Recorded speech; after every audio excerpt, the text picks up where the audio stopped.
Good day, ma'am and sir. My name is Janet A. Higado, 39 years old, married with 3 children's ages, 10 years old, 5 years old, and 2 years old. I live here in Barangay Taplan, City of Coronadal, South Cotabato, Philippines. I am the youngest in the family.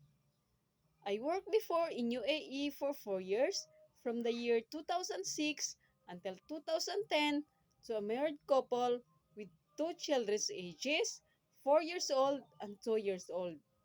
And in Kuwait also for 2 years, from the year 2010 until 2012, to a married couple with 3 children's ages, 6 years old, 4 years old, and 1 year old.